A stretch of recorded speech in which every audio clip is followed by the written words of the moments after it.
नमस्कार। मीटिंग में शामिल होने के लिए आप सभी का धन्यवाद।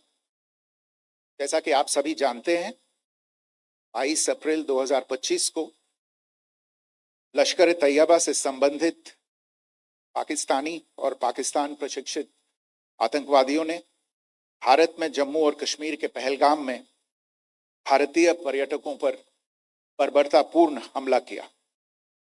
25 भारतीयों और एक नेपाली नागरिक को कायरतापूर्ण मौत के घाट उतार दिया गया। मुंबई के 26 नवंबर 2008 के हमलों के बाद यह भारत में हुई किसी आतंकवादी हमले में मारे गए आम नागरिकों की संख्या की दृष्टि से सबसे गंभीर घटना है। पहलगाम का हमला अत्यधिक बर्बरतापूर्ण था, जिसमें वहां मौजूद लोगों को करीब से और उनके परिवारों के सामने सिर पर गोली मारी गई। हत्या के इस तरीके से परिवार के सदस्यों को जानबूझकर आघात पहुंचाया गया। साथ ही उन्हें यह नसीहत भी दी गई कि वे वापस जाकर इस संदेश को पहुंचा दें। यह हमला स्पष्ट रूप से जम्मू और कश्मीर में बहाल हो रही सामान्य स्थिति को बाधित करने के उद्देश्य से किया गया था। चूंकि पर्यटन फिर से अर्थव्यवस्था का मुख्य आधार बन रहा था, इस हमले का मुख्य उद्देश्य इसे प्रतिकूल रूप से प्रभावित करना था। पिछले वर्ष आप सभी जानते हैं, 2.25 करोड़ से अधिक पर्यटक कश्मीर आए थे।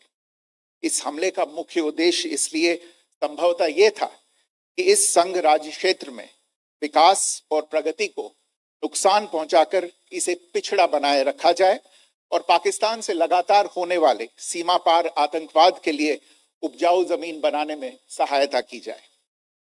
हमले का यह तरीका जम्मू और कश्मीर और शेष राष्ट्र दोनों में सांप्रदायिक दंगे भड़काने के उद्देश्य से भी प्रेरित था। इसका श्रेय सरकार और भारत के सभी नागरिकों को दिया जाना चाहिए कि इन प्रयासों को विफल कर दिया गया। एक समूह ने खुद को रेजिस्टेंस फ्रंट टीआरएफ कहते हुए इस हमले की जिम्मेदारी ली है। यह समूह संयुक्त राष्ट्र द्वारा प्रतिबंधित पाकिस्तानी आतंकवादी समूह लश्कर ए तैयबा से जुड़ा हुआ है। यह उल्लेखनीय है कि भारत ने मई और नवंबर 2024 में संयुक्त राष्ट्र की 1267 कमेटी की सैंक्शंस मॉनिटरिंग टीम को अर्धवार्षिक रिपोर्ट प्रस्तुत की थी, जिसमें टीआरएफ के बारे में साफ इनपुट दिए गए थे। इससे पाकिस्तान स्थित आतंकवादी समूहों के लिए कवर के रूप में टीआरएफ की भूमिका सामने आई थी। इससे पहले भी दिसंबर 2023 में भारत ने इस टीम को लश्कर ए तैयबा और जैश ए मोहम्मद के बारे में सूचित किया था, जो टीआरएफ जैसे छोटे आतंकवादी समूहों के माध्यम से अपनी गतिविधियों को संचालित कर रहे हैं। इस संबंध में 25 अप्रैल को यूएन सिक्योरिटी काउंसिल प्रेस वक्तव्य में टीआरएफ के संदर्भ को हटाने के लिए पाकिस्तान के दबाव पर भी ध्यान दिया जाना चाहिए।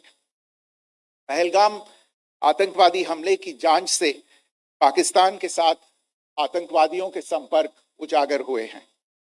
रेजिस्टेंस फ्रंट द्वारा किए गए दावे और लश्कर ए तैयबा से ज्ञात सोशल मीडिया हैंडल द्वारा इसको रीपोस्ट किया जाना इसकी पुष्टि करता है। चश्मदीद गवाहों और विभिन्न जांच एजेंसियों को उपलब्ध अन्य सूचनाओं के आधार पर हमलावरों की पहचान भी हुई है। हमारी इंटेलिजेंस ने इस टीम के योजनाकारों और उनके समर्थकों की जानकारी जुटाई है। इस हमले की रूपरेखा भारत में सीमा पार आतंकवाद को अंजाम देने के पाकिस्तान के लंबे ट्रैक रिकॉर्ड से भी जुड़ी हुई है, जिसके लिखित और स्पष्ट दस्तावेज उपलब्ध हैं। पाकिस्तान दुनिया भर में आतंकवादियों के लिए एक शरण स्थल के रूप में पहचान बना चुका है। यहाँ अंतर्राष्ट्रीय स्तर पर प्रतिबंधित आतंकवादी सजा पाने से बचे रहते हैं।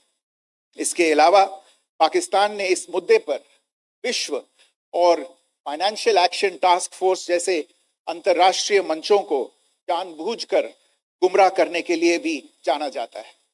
साजिद मीर का मामला, जिसमें इस आतंकवादी को पाकिस्तान ने मृत घोषित कर दिया था और फिर अंतर्राष्ट्रीय दबाव के परिणाम स्वरूप वो जीवित पाया गया, इसका सबसे स्पष्ट उदाहरण है।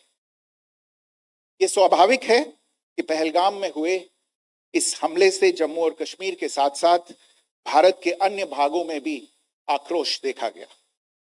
हमलों के बाद भारत सरकार ने स्वाभाविक रूप से पाकिस्तान के साथ संबंधों को लेकर कुछ कदम उठाए। आप सभी उन निर्णयों से अवगत हैं जिसकी घोषणा 23 अप्रैल को की गई थी। तथापि ये आवश्यक समझा गया कि 22 अप्रैल के हमले के अपराधियों और उनके योजनाकारों को न्याय के कटघरे में लाया जाए। हमलों के एक पखवाड़े के बाद भी पाकिस्तान द्वारा अपने क्षेत्र या अपने नियंत्रण वाले क्षेत्रों में आतंकवादियों की इंफ्रास्ट्रक्चर के विरुद्ध कार्यवाही करने के लिए कोई स्पष्ट कदम नहीं उठाया गया है। उल्टे वो इनकार करने और आरोप लगाने में ही लिप्त रहा है। पाकिस्तान आधारित आतंकवादी मॉड्यूल्स पर हमारी खुफिया निगरानी ने संकेत दिया है कि भारत के विरुद्ध आगे भी हमले हो सकते हैं। अतः इनको रोकना और इनसे निपटना दोनों को बेहद आवश्यक समझा गया।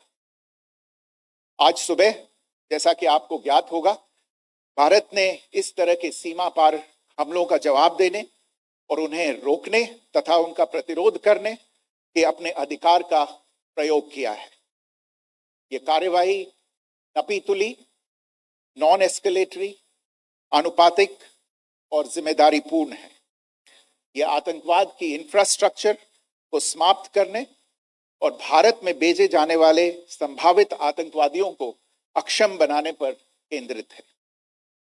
आपको यह भी स्मरण होगा कि 25 अप्रैल 2025 को संयुक्त राष्ट्र सुरक्षा परिषद ने पहलगाम आतंकवादी हमले पर एक प्रेस वक्तव्य जारी किया था, जिसमें आतंकवाद के इस निंदनीय कार्य के अपराधियों, आयोजकों, फाइनेंसरों और प्रायोजकों को जवाबदेह ठहराने और उन्हें न्याय के दायरे में लाने की आवश्यकता पर जोर दिया गया था। भारत की आज की इस कार्यवाही को इसी संदर्भ में देखा जाना चाहिए।